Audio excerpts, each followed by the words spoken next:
Hi guys, how are you all? So do you also want to become a cabin crew? I am here to help you. तो आप किसी भी interview के लिए जाते हैं, किसी भी जॉब के लिए सिलेक्ट होना चाहते हैं, आपको थोड़ा बहुत आइडिया होना चाहिए वर्क प्रोफाइल के बारे में. अगर आप सिलेक्ट हो जाते हो तो what will be your work and responsibilities. अगर आप ये सब प्रिपेयर करके जाओगे, आपको पहले से पता होगा जॉब प्रोफाइल के बारे में, तो वो आपको हेल्प करेगा इंटरव्यू में. आप रिलेटेबल आंसर्स दे सकते हैं. So if you are preparing for interview, first thing which you need to do is update your resume. So resume plays a very important role. It should be impressive. आपके interview room में पहुंचने से पहले आपका resume पहुंचता है, isn't it? तो it should be very impressive. आपके उसमें क्वालिफिकेशन, आपके एक्सपीरियंसेस सब आप उसमें मेंशन करोगे. हॉबीज़ की जहाँ तक बात हुई तो उसमें आप ऐसे डांसिंग, सिंगिंग, वॉचिंग टीवीज़ ऐसे मत डालना. कुछ ऐसा डालना जो कि आपकी जॉब से रिलेटेड हो. Communicating, I'm very fond of learning new languages. I love interacting with people because in this job you get to interact with people from different culture, different community. You get to learn so much, right? तो आप relatable डालोगे तो that would be little more better. So second thing is you have to dress appropriately. Dress code क्या होना चाहिए आपका? देखिए, आपको भी पता है फॉर्मल होना चाहिए, बट आप और ज़्यादा इम्प्रेसिव कैसे लग सकते हैं अगर आप, मैंने अपनी इंटरव्यू में वाइट शर्ट पहना था, half sleeve shirt, collar stitch करवाया था मैंने, और उसके नीचे ए लाइन स्कर्ट पहनी थी जो कि फिटेड स्कर्ट होती है, नी लेंथ, नी से हल्का सा ऊपर तक की मैंने स्कर्ट पहनी थी. उसके नीचे मैंने शूज़ पहने थे, फॉर्मल शूज़, क्लोज शूज़. आगे से क्लोज जो होते हैं वही होते हैं फॉर्मल शूज़. आगे से अगर ओपन हो तो वो फॉर्मल शूज़ नहीं होते हैं. आप उसके साथ स्टॉकिंग ब्लू, ब्लैक, स्किन कोई भी पेयर करके पहन सकते हैं. वाइट के साथ इनफैक्ट आप ब्लू स्कर्ट भी डाल सकते हैं, नेवी ब्लू स्कर्ट. और आपको ग्रूमिंग का ध्यान रखना है, ग्रूमिंग एंड हाइजीन का ध्यान रखना है. See, hygiene and grooming are two different things. Okay, grooming में क्या आता है? हेयर डू, आपका नेल पेंट और मेकअप ना. तो हेयर डू में क्या है कि आपको it should be very neat and clean, tidy. आपके एक दो बाल ऐसे उड़े उड़े नहीं होने चाहिए. सब अच्छे से जेल लगाइए, सेट करके जाइए. तो अगर आपको फ्रंट स्टाइलिंग आती है आप फ्रंट स्टाइलिंग बनाइए. अगर नहीं भी आती दैट्स टोटली फाइन. आप पुल बैक कर लीजिए या फिर एक मांग निकाल के neat. Basically you should look neat and tidy. Hairdo आता है दैट्स फाइन, नहीं भी आता तो आप नीट करके आप बन बना सकते हैं पीछे. बन नहीं आता आपको तो आप पोनी टेल बना लीजिए. It should be neat. Straight बाल होने चाहिए, ऐसे ऐसे बाल नहीं होने चाहिए, स्ट्रेट बाल होने चाहिए, नीट एंड क्लीन. अगर आप ऐसे भी कर सकते हैं, पोनी टेल बना लिया, उसमें आपने ब्रेड करके फिर आपने उसको गोल गोल करके ब्रेडेड बना लिया. That also looks very nice. जहाँ तक हाइजीन की बात करें तो make sure your waxing is done, waxing to be done, threading to be done. Length equal होनी चाहिए नेल्स के. अगर एक हाथ में लंबे नेल्स है तो दूसरे भी लंबे हो. अगर इसके ट्रिम एकदम चॉप्ड है सारे तो इसको भी चॉप कर दो. It should B same in length. आप लाइट कलर का कोई नेल पेंट लगा लीजिए. आपको इंटरव्यू में कभी कभी ये होता है कि आपको बहुत देर तक बैठना पड़ जाता है, 5 घंटे 6 घंटे, स्वेटिंग ज़्यादा हो जाती है, राइट. तो आप वेट वाइप्स या फिर जो भी प्रिकॉशन ले सकते हैं उस चीज़ के लिए वो लेके जाइए. आपकी बॉडी से किसी टाइप की स्मेल ऑर्डर नहीं आनी चाहिए. उसके लिए आप रोलर या फिर परफ्यूम, बहुत ज़्यादा स्ट्रॉन्ग परफ्यूम नहीं यूज़ करें आप. कुछ लाइट सा परफ्यूम, फ्लोरल सा परफ्यूम. अगर आप लड़के हैं तो मेक श्योर क्लीन शेव. आप बिल्कुल छोटी सी भी दाढ़ी लेके नहीं जा सकते. आपको क्लीन शेव जाना है, टाई. तो आप कपड़े वगैरह क्रिस्प एकदम वेल आयरन पहन के जाइए. You look more better, confident आप फील करोगे. अगर आप स्वेटिंग होगी तो आप ऐसे कॉन्फिडेंस लूज हो जाएगा आधा. तो या आप इन चीज़ों में ध्यान रखिए. बात करते समय आपके मुंह से किसी टाइप की स्मेल नहीं आनी चाहिए. सॉक्स बिल्कुल भी, please, this is very important. Socks बिल्कुल भी एकदम आपके क्लीन होने चाहिए. शूज़ अगर धो नहीं पाते या फिर साफ़ नहीं कर पाते, शूज़ में आप ये एक टिप देना चाहूँगी कि ग्रीन टी जो होता है, आप ग्रीन टी पाउच उसमें डाल के रख दीजिए कुछ घंटे के लिए. वो अपने आप उसकी स्मेल अगर थोड़ी सी भी होगी तो चली जाएगी. तो हाँ, इन चीज़ों का ध्यान रखिए. Grooming and hygiene is very important. आप नहा धो के एकदम साफ होके ब्रेकफास्ट करके ही जाइए. So another point is practice for interview. It's very important to practice because interview में they can throw any question to you, right. Any question they can ask, चाहे वो इंट्रोडक्शन हो, छोटी से छोटी क्वेश्चन क्यों ना. जितना आप प्रिपरेशन कर पाएँ, try to write down all the answers ना. Look for the questions that company mostly ask. जो भी क्वेश्चन वो पूछ सकते हैं, जैसे अगर इंडिगो में सपोज जा रहे हैं, why IndiGo, why you want to become a cabin crew. ये बहुत बेसिक क्वेश्चन है जो सबको पता है ना, ये पूछा जा सकता है.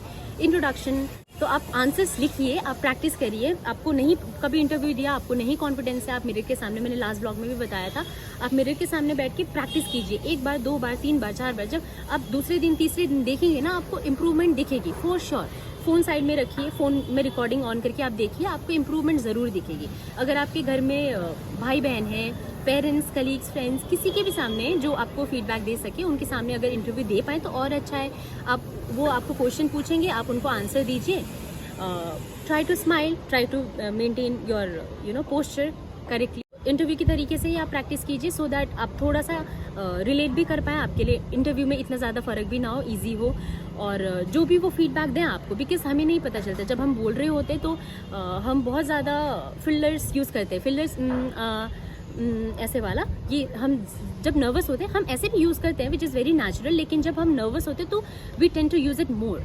और आपको पेसिंग का भी ध्यान रखना है, जब आप बात कर रहे हैं तो आपको कितना गैप रखना है, कितने स्पीड में बात करना है। अब कई बार क्या होता है, हमने इंट्रोडक्शन कॉपी तो कर लिया गूगल से कि ठीक है ये इंट्रोडक्शन हमने याद तो कर लिया, अब ये नहीं होना चाहिए कि आप वहाँ पे रीड कर रहे हो, ये आपको अपने वर्ड्स में धीरे धीरे, इतना धीरे भी नहीं, लेकिन हाँ it should B, and one more thing, your answer should be crisp and clear, छोटा सा होना चाहिए। आपको 30-40 मैक्स टू मैक्स 45 सेकेंड्स, इससे ज़्यादा कोई भी आपको नहीं सुनेगा, तो that part, your first part should be very interesting.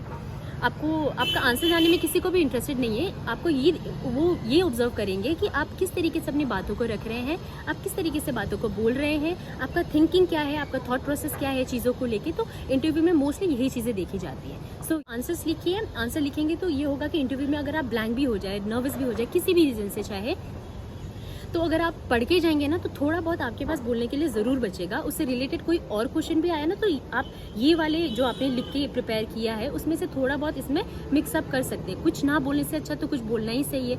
So another point is gonna be honest. आपको देखिए, कोई भी एयरलाइन चाहती है कि उसका एम्प्लॉय ट्रस्टवर्दी हो, because see we as a flight attendant we represent airline, right. तो अगर honesty is the best policy, सबको पता है। तो अगर आपको क्वेश्चंस, देखिए आप कितना भी पढ़ के जाएं, आप हर एक क्वेश्चंस, हर एक इंटरव्यू अपने पढ़ने के हिसाब से नहीं दे सकते। कोई क्वेश्चंस ऐसे होते हैं कि वो आपको अपने पास्ट लाइफ के बारे में, पास्ट जॉब के बारे में, या फिर आपके स्कूल डेज़ के बारे में, कॉलेज डेज़ के बारे में पूछ सकते हैं। तो आप कितना ही बाय हार्ट, कितना ही आप लर्न करके, याद करके जाएंगे, नहीं। तो आप अपनी कोशिश कीजिए, आपने अगर कोई भी क्वेश्चन का आंसर गूगल से निकाला, उसकी मदद लीजिए, लेकिन अपना आंसर आपका खुद का अलग होना चाहिए। सबका अलग अलग एक्सपीरियंस है लाइफ को लेके। अगर आपसे वो कोई भी क्वेश्चन पूछते हैं, आपके पर्सनल लाइफ के बारे में भी बिल्कुल वो क्वेश्चन कर सकते हैं, ये देखने के लिए कि उसमें आपका थॉट प्रोसेस क्या है। आंसर से उनको कोई लेना देना नहीं है, like how will you react on situation. तो आपसे ऐसे क्वेश्चन वो पूछ सकते हैं। सो या B prepare for that, be honest. So another point is gonna be prepare yourself for customer service question. So a company may ask you any hypothetical question, or they can give you any such situation. Like if you have prior experience, आप पहले भी काम करके आए हैं, तो आपको ये क्वेश्चन पूछा जा सकता है कि आपने कोई भी डिफिकल्ट कस्टमर कभी हैंडल किया है, और हाँ तो किस तरीके से आपने हैंडल किया। आपको पूरा सिनारियो उनको डिस्क्राइब करना पड़ेगा, फिर आपने उस सिचुएशन को कैसे हैंडल किया वो चीज़ आपको बतानी पड़ेगी। और इनकेस अगर आप फ्रेशर है तो एक एग्जांपल मैं आपको देती हूँ यहाँ पे। जैसे आपको कोई भी situation, for example if you are working as a flight attendant, okay, if you are flight attendant and one passenger comes, he is first time flyer and he is very scared of flying, तो how you gonna handle that situation. तो आप उसमें क्या बोल सकते हैं, best possible way में आप वो बोलिए। तो या airline can give you such situation, तो इन be prepare for such questions, okay. आप थोड़ा बहुत प्रिपरेशन करके जाएं तो आपके लिए बेटर रहेगा। So my last point is gonna be confident. आप जब इंटरव्यू के सामने बैठेंगे, सो बी कॉन्फिडेंट। देखिए आप प्रिपरेशन करके आए हैं, आप पढ़े लिखे हैं, आपको लगता है कि आप इस जॉब के लिए काबिल हैं, तो आपको कॉन्फिडेंट रह के बात करिए। आपको डरना नहीं है, कोई बात नहीं, वो भी इंसान है, कभी न कभी उन्होंने भी अपनी कॉलेज से निकल के या फिर अब पढ़ाई ख़त्म करके फर्स्ट टाइम जॉब के लिए तो ट्राई किया ही है। तो कोई भी ऐसे एकदम सब कुछ सीख के तो पैदा नहीं हुआ है, सबने धीरे धीरे ही सीखे हैं। तो प्लीज़ बी कॉन्फिडेंट। आप उनके सामने आप प्रिपरेशन करके अपना 100% दे के आइए। आपने जो भी प्रिपरेशन किया है उसके हिसाब से आप 100% आंसर दे के आइए। ब्लैंक होके प्लीज़ मत आइए, नर्वस मत होइए। आपने जितना आता है, आपको जो भी क्वेश्चन पूछा गया है उसका आंसर छोटे से उसमें दीजिए, बहुत लंबा आंसर नहीं देना है। आप बातों बातों में ज़्यादा बोल जाते हो, फिर क्रॉस क्वेश्चन होने लग जाएंगे, नहीं। तो इट्स बेटर कि आप क्रिस्प एंड शॉर्ट आंसर रखिए।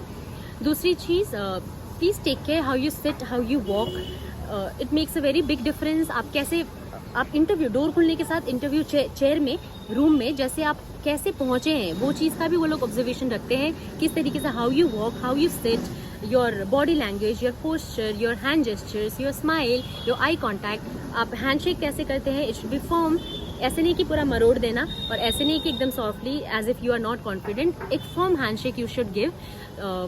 आप एनर्जेटिक होके जाइए। एनर्जेटिक कैसे होके जाएंगे, अगर आपने प्रिपरेशन करी है, रात को ही आपने सारी तैयारी करके रखी है, तो यू आर कॉन्फिडेंट। ठीक है, आप खाना खा के जाइए। एंड या one more very important tip, आप जब भी इंटरव्यू के लिए जाएं, 8:30 बजे, जैसे अगर 9 बजे से स्टार्ट हो रहा है आपको 8:30 बजे ही पहुंचना है। रीज़न इज अगर आप फर्स्ट हाफ में जाएंगे, यू आर फ्रेश, आप तैयारी करके आए हैं, आपको डरने की कोई ज़रूरत नहीं, इंटरव्यूअर भी फ्रेश है, आप जाके दीजिए, हो जाएगा। अब क्या होता है ना, अगर आप अदर हाफ में, नेक्स्ट हाफ में जाएंगे तो इतने सारे लोग रिजेक्ट होके आएंगे, आपको लगेगा कि यार जब ये सिलेक्ट नहीं हुई तो मैं कैसे सिलेक्ट होंगी। तो आपको इस चीज़ के लिए नहीं डरना है, आप पहले ही जाइए, जो भी है ठीक है, आप इंटरव्यू देके आइए, होगा तो ठीक है, नहीं होगा तो नेक्स्ट टाइम ट्राई कर लेंगे, not a big deal.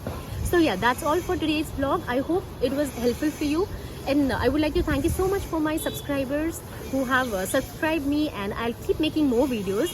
And thank you so much. आपको कोई भी queries हो किसी भी related cabin crew life, cabin crew job या फिर ground staff job, आप मुझे contact करें, आप मुझे comment section में बताएं, मैं आपको कोशिश करूँगी कि आपके सारे queries solve कर पाऊँ। And thank you so much. See you. Bye bye.